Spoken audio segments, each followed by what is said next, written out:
A ver, y seguramente quedan muchas dudas al respecto. Realmente, ¿cómo es que puede llegar a generar tantos daños este tipo de virus? Vamos a profundizar en el tema y es por eso que le agradezco muchísimo al doctor José Manuel Mier, director del Instituto de Cirugía Torácica, que nos acompaña en esta tarde para hablar acerca del COVID-19. Doctor, bienvenido, ¿cómo está? Muy bien, muchas gracias. Un placer estar contigo en tu espacio y con tus radioescuchas y tus televidentes. Un placer. Doctor, platícanos, por favor, ¿qué es lo que hace el coronavirus en nuestro cuerpo que le genera tanta afectación como lo acabamos de ver en esta nota que acabamos de presentarle a la audiencia? Bueno, hay que entender un poquito cómo entra el virus en el cuerpo y cómo se va multiplicando. Cuando el virus entra en el cuerpo y a través de una de esas espículas que tiene en su corona, que le dan el nombre de coronavirus, y puede penetrar la célula, en el momento en que penetra la célula, se comienza a multiplicar dentro de esta célula. Tantas veces se puede multiplicar como 100,000 veces. Entonces, cuando tú tienes 100,000 virus nuevos adentro de una célula, lo que sucede simple y sencillamente es que no caben y la célula estalla. A la hora de que estalla la célula, y no es una, son millones de células que están estallando a la vez, se desencadena un fenómeno inflamatorio muy potente en el cuerpo. Si se inflama la vía aérea, pues dará tos y dolor de garganta. Si se inflaman los alveolos pulmonares, da dificultad respiratoria. Pero sucede que este virus puede entrar a la sangre y viajar a todo el organismo y por lo tanto este fenómeno inflamatorio traducirlo en todos los órganos y sistemas de nuestro cuerpo. Si inflama el corazón puede haber miocarditis, puede haber enfermedad coronaria, incluso un paciente puede infartarse. Puede haber daño en las extremidades y haber problemas de circulación como trombosis.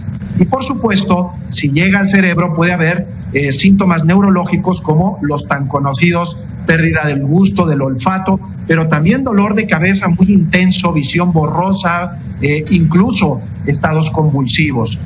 Es importante también destacar que estas manifestaciones graves afortunadamente no se presentan en la mayoría de los pacientes. Recuerden ustedes que el 80% de los pacientes van a cursar con una infección leve, con pocos síntomas y se podrán recuperar de una manera favorable, incluso presentando pocas o ninguna secuela después de la infección. A ver, doctor, entonces, fíjate que nos dices algo importante y que verdaderamente a veces se toma como algo simple, ¿no? Como una nimiedad dentro de esta enfermedad. Nos dices que se llega a perder el gusto y el olfato porque puede haber algún daño neurológico. Entonces, ¿no estamos hablando de un síntoma menor? No, es que es una enfermedad que, pues, como ustedes saben, hace un año no conocíamos y en este año hemos aprendido muchísimo de ella a paso veloz y a veces con todas las cosas negativas que esto conlleva, pero sin duda es una enfermedad que le pega a todos los órganos y sistemas. Sabemos y todo el mundo está muy consciente de los problemas pulmonares, de la gravedad que tienen las neumonías de COVID y pues las consecuencias negativas que esto trae, pero afecta a todos los órganos y sistemas. El corazón, los riñones, el aparato el aparato digestivo. Ustedes saben las diarreas tan profusas que puede presentar los pacientes. De tal manera que en este momento de pandemia, con esta repunte tan enorme que estamos viendo en las últimas semanas y que vamos a seguir viendo en los siguientes por lo menos 2 o 3 meses, cualquier paciente que presente alguna sintomatología hay que descartar que sea COVID. Doctor, dime una cosa.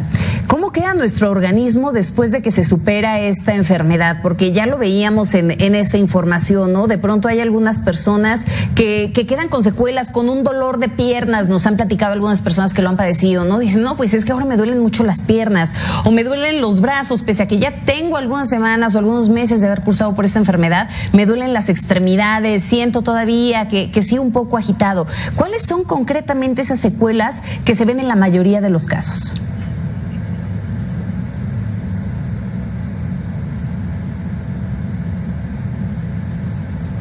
Tenemos ahí un problema de comunicación con el doctor. Qué interesante, de verdad, es poder conocer de voz de los especialistas cuáles son las secuelas y verdaderamente cómo actúa este virus al interior del cuerpo. Hay que recordar, era una enfermedad total y absolutamente desconocida para el ser humano.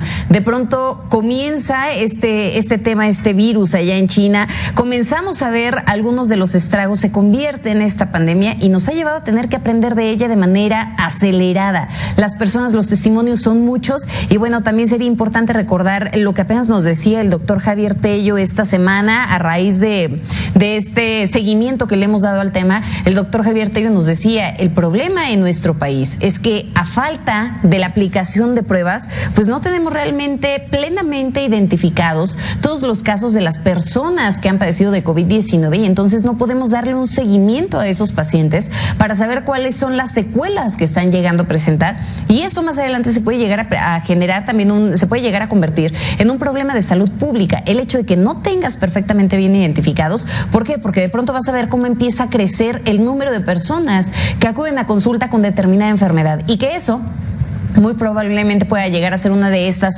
consecuencias del coronavirus. Y bueno, pues dentro de las grandes preocupaciones que en este momento imperan entre los pacientes de COVID, pues son las secuelas con las que están llegando a quedar, ¿no?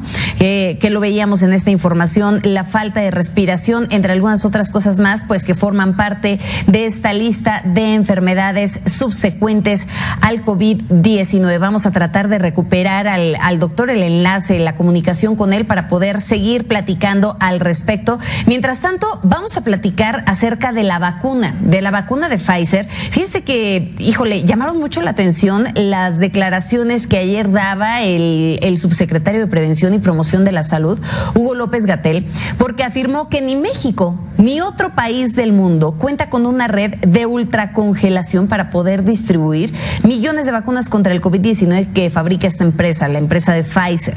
Por lo que, a pesar de que existe una carta de intención de compra, el gobierno mexicano no va a adquirir nada si no cuenta con la infraestructura necesaria para poderla comprar, para poderla pues mantener en refrigeración adecuada.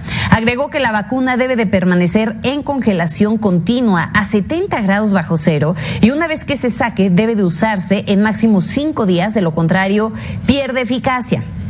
El funcionario enfatizó que si se tratara de un par de dosis, la ultracongelación no sería un reto, pero sí distribuir millones de vacunas y pues esta situación se puede llegar a convertir en una dificultad. El subsecretario comentó que si bien Pfizer está considerando brindar cajas de ultracongelación, estas no serían suficientes para acercar las dosis a todas las poblaciones y que tampoco es viable invertir en este tipo de tecnología sin antes considerar los beneficios potenciales de tener esta vacuna. En particular, ahí tiene parte de estas declaraciones que hacía Hugo López-Gatell. Entonces, pues se evalúa el tema de Pfizer. ¿Por qué? Pues porque no contamos con los sistemas de ultracongelación. Y mire, Eduardo Clark, director del Gobierno Digital de Ciudad de México, aseguró que están siendo cautos con las medidas que se anunciarán este viernes para poder evitar afectaciones al Buen Fin, la campaña para reactivar el consumo y no provocar mayores afectaciones económicas. Escuchemos qué fue lo que dijo. Estamos siendo muy cautos también porque entendemos la importancia del Buen Fin como un método de reactivación de la actividad económica en la ciudad, que es muy importante, al igual que la salud. Que el Buen Fin, como un mecanismo de acceso a ofertas que pueden ser interesantes para muchos consumidores, puede ser completamente compatible con el esquema de distanciamiento social y la sana distancia si privilegiamos el uso de mecanismos de compra remotos como compras en línea, pagos digitales, para seguir teniendo acceso a estas ofertas, reactivar un poco la economía.